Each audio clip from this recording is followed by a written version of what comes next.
मायूसी के दौर में अक्सर कहा जाता है, इस रात की सुबह नहीं होगी।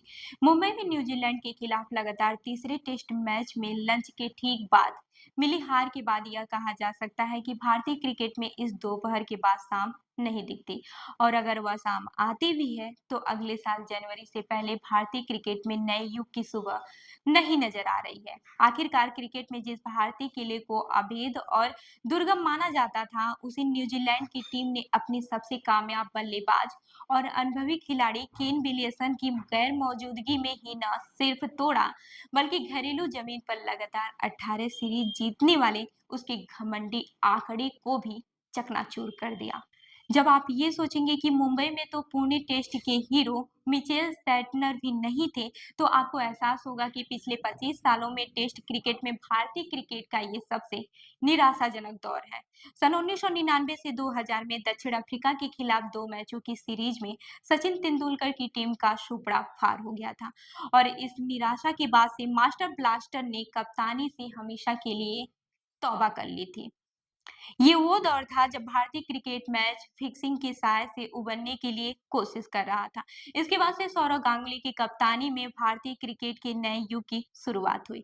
घरेलू मैदान में हार के बाद से आत्ममंथन के जरिए एक मजबूत आधार बनाया गया, जिससे भारत को न सिर्फ घरेलू मैदानों पर ऐतिहासिक जीतें मिली, बल्कि विदेशी दौर पर भी नियमित अंतराल में सफलता देखने को मिली। अब ये भी बात कर लेते हैं कि भारतीय क्रिकेट किस दिशा में जाएगा। अब सवाल यह है कि क्या भारतीय क्रिकेट में एक बार फिर से आत्ममंथन होगा?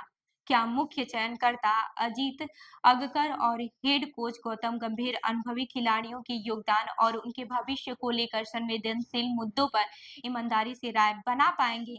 ये पूरी तरह से मुमकिन है कि कप्तान रोहित शर्मा और विराट कोहली इस महीने से शुरू हो रहे ऑस्ट्रेलिया के दौरे से अपने बल्ले की खनक को वापस हासिल कर लेंगे। मुमकिन है कि टीम इंडिया लगातार तीसरी बार चमत्कारिक रूप से ऑस्ट्रेलिया में टेस्ट सीरीज भी जीत ले, लेकिन तब भी भारतीय क्रिकेट को एक कड़वे सच से रूबरू होना पड़ेगा। वो सच जो न्यूजीलैंड ने भारतीय क्रिकेट को दिखाया, ये सिर्फ शायद रोहित और विराट के दबदबे वाले दौर का अंत अब हो चुका है। ये दोनों महान खिलाड़ी हैं और उनकी काबिलियत रातों रात खत्म नहीं होगी, लेकिन इसका मतलब यह नहीं है कि भारतीय क्रिकेट के भविष्य का रास्ता इन अनुभवी कंधों के सहारे तय किया जा सकता हो।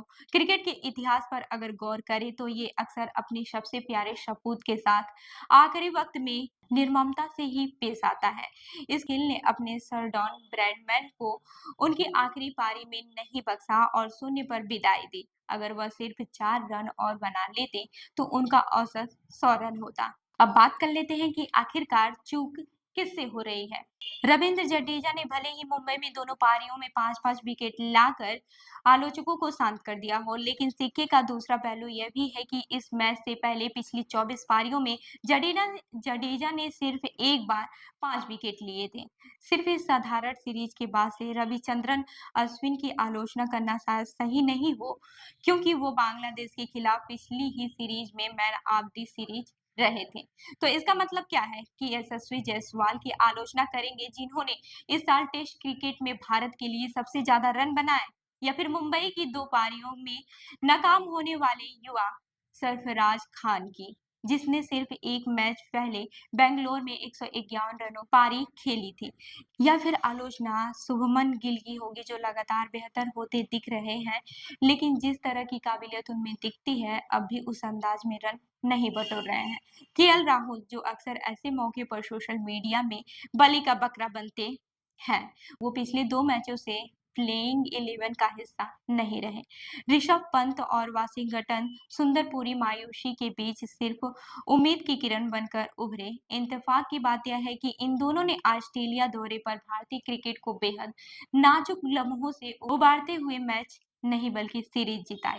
लेकिन ऑस्ट्रेलिया के खिलाफ कुछ हफ्तों के बाद से होने वाली टेस्ट सीरीज में सिर्फ इन दोनों के बूते वापसी की उम्मीद नहीं की जा सकती है। पिछले साल नवंबर में वनडे वर्ल्ड कप के फाइनल में नाकामी के बावजूद रोहित शर्मा और उनके साथियों ने टीम के अनुभवी खिलाड़ियों पर भरोसा नहीं खोया था और 6 महीने बाद ही टी20 वर्ल्ड कप में एक यादगार जीत हासिल की।